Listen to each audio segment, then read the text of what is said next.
नमस्कार प्यारे बच्चों, कैसे हो बेटा? सभी अच्छे हैं ना? बेटा हमने पार्ट नंबर 5 शुरू किया था श्रवण कुमार, ठीक है, जिसके अंदर हमने क्या पढ़ा था कि वो घर के श्रवण कुमार के माता पिता जो थे वो अंधे थे और वो घर का सारा काम किया करते थे। एक दिन श्रवण कुमार की माता ने उनसे श्रवण कुमार से कहा कि हमें तीर्थ यात्रा करवा लाओ, तो वो तीर्थ यात्रा करवाने चल पड़े।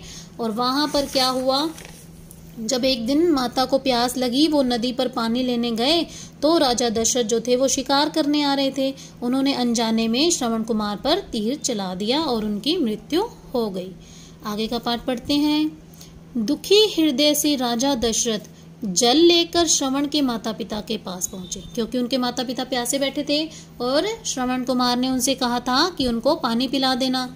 तो जल लेकर जब श्रवण के माता पिता के पास पहुंचे राजा दशरथ, श्रवण के माता पिता अपने पुत्र के पैरों की आहट अच्छी तरह जानते थे, पहचानते थे, यानी उन्हें पता चल जाता था कि उनका पुत्र आ रहा है। राजा के पैरों की आहट सुन वे चौंक गए, यानी कि वो हैरान हो गए। उन्होंने सोचा ये तो कोई और है। कौन है? हमारा बेटा श्रवण कहाँ है? उन्होंने ऐसा बोला। बिना उत्तर दिए राजा ने जल से भरा कमंडल आगे कर उन्हें पानी पिलाना चाहा। उन्होंने क्या किया? बिना उत्तर दिए, यानी उन्होंने पूछा था कि हमारा बेटा श्रवण कहाँ है, इसका उत्तर नहीं दिया उन्होंने, और जल से जो भरा कमंडल था वो आगे कर दिया और उन्हें पानी पिलाना चाहा। पर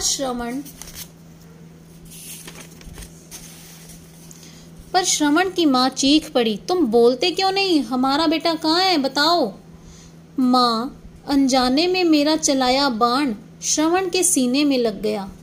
उसने मुझे आपको पानी पिलाने भेजा है, मुझे क्षमा कर दीजिए, राजा बोला। राजा ने अब सब बात उसके माता पिता को बता दी कि माता जी, जो मैंने अनजाने में बाण चलाया था वो श्रवण के सीने में लग गया, मुझे क्षमा कर दो। हाँ श्रवण, हाय मेरा बेटा, माँ चीत्कार कर उठी, यानी कि चिल्ला कर उठी। बेटे का नाम रो रो कर लेते हुए दोनों ने प्राण त्याग दिए, क्योंकि उनका एकमात्र सहारा उनका बेटा था। उसको सोच सोच कर उनके माँ बाप ने भी प्राण त्याग दिए। पानी को तो उन्होंने हाथ भी नहीं लगाया।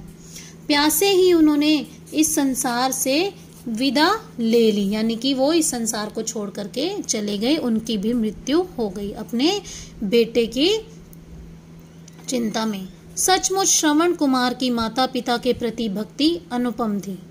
जो पुत्र माता पिता की सच्चे मन से सेवा करते हैं उन्हें श्रवण कुमार कहकर पुकारा जाता है, यानी कि जो भी अपने माता पिता का ध्यान अच्छे से रखते हैं, उनके सेवा करते हैं सच्चे मन से, उनको श्रवण कुमार आज भी कहकर पुकारा जाता है। सच है, माता पिता की सेवा सबसे बड़ा धर्म है।